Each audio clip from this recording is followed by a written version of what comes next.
bubur ayam yang mengeluarkan telur lebih mulia dari mulut intelektual yang hanya menjanjikan telur.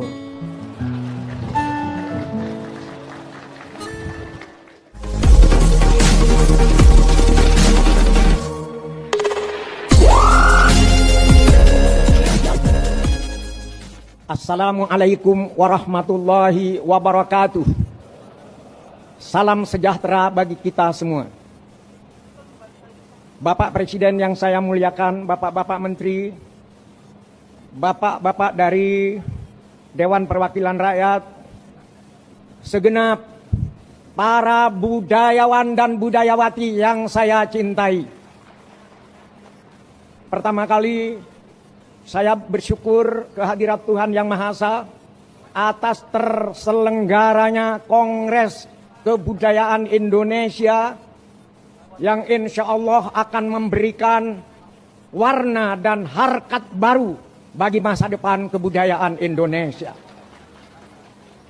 Dan sebagai wakil dari segenap budayawan yang hadir dalam Kongres Kebudayaan Indonesia ini, kami mengucapkan terima kasih yang sedalam-dalamnya kepada Bapak Presiden dan pemerintah Republik Indonesia karena Kongres Kebudayaan Indonesia yang telah berlangsung selama 4 hari ini benar-benar menjadi ajang kreativitas tentang bagaimana Indonesia ke depan.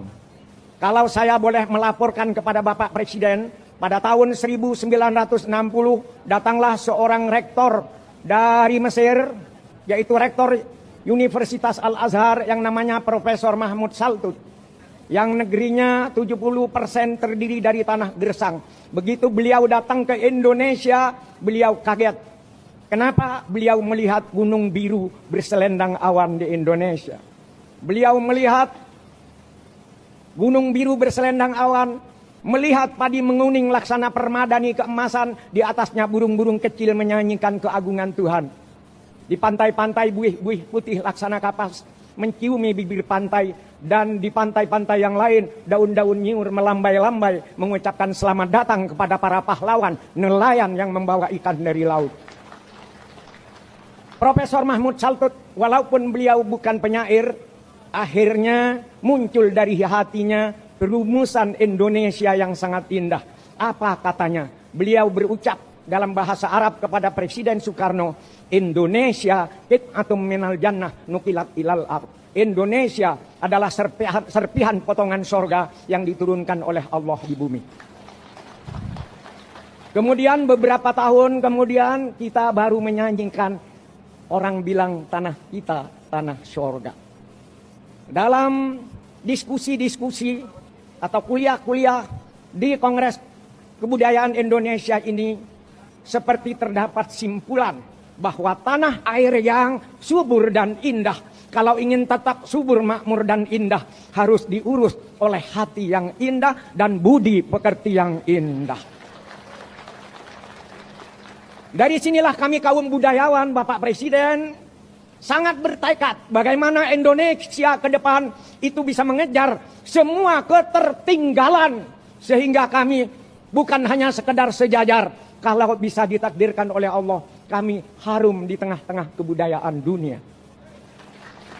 Tapi untuk sampai ke situ kita tentu butuh hati yang santun dan indah, hati yang bersih dan indah, supaya tidak terjadi cekcok, fitnah, ujaran kebencian di antara kita yang membuat kita bisa diadu domba. Dombanya sudah ada di ladang-ladang, tidak pernah berkelahi. Kenapa? Saya manusianya yang berkelahi.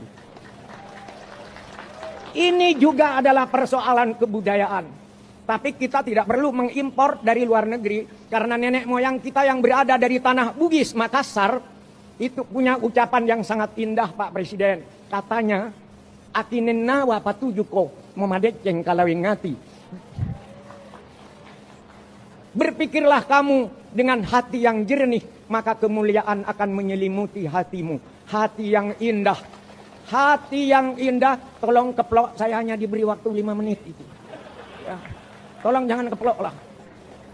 Kesimpulannya, hati yang indah, hati yang bersih, yang diselimuti oleh kemuliaan, hati yang diselimuti oleh gagasan kebudayaan yang indah, tidak punya waktu kita untuk berkelahi, tidak punya waktu untuk saling berfitnah, tidak punya waktu untuk jelek-jelekan orang lain. Inilah Indonesia ke depan. Karena itu, dari sinilah kita, dari hati yang bersih ini, budaya kita ke depan adalah budaya akal sehat kolektif. Bahwa antara yang satu sama lain tidak ada waktu untuk bertengkar. Yang ada adalah kebersamaan dalam memuliakan rakyat dan memerdekakan rakyat dari segala macam ancaman. Insya Allah, kalau kita benar-benar kreatif dan kebetulan ada sahabat saya dari Badan Ekonomi Kreatif di sini. Kreativitas kita harus tunjukkan keluar dan kita harus merasa malu kalau kita tidak kreatif.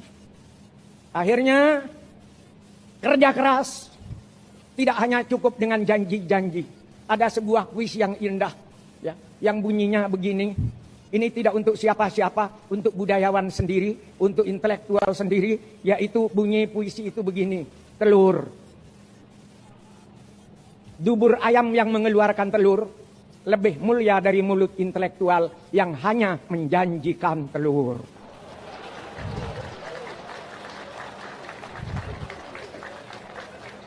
Sebagai penutup, saya ingin menyampaikan dua kalimat berhikmah. Yang pertama dari Presiden pertama Republik Indonesia, Bung Karno, mengatakan demikian ketika mengucapkan pidato Vivere Pericoloso tanggal 17 Agustus 1964.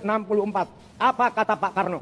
Kata beliau, saudara-saudara sebangsa setanah air, salah seorang penyair kita, Khairil Anwar namanya, mengatakan, aku mau hidup 1000 tahun lagi.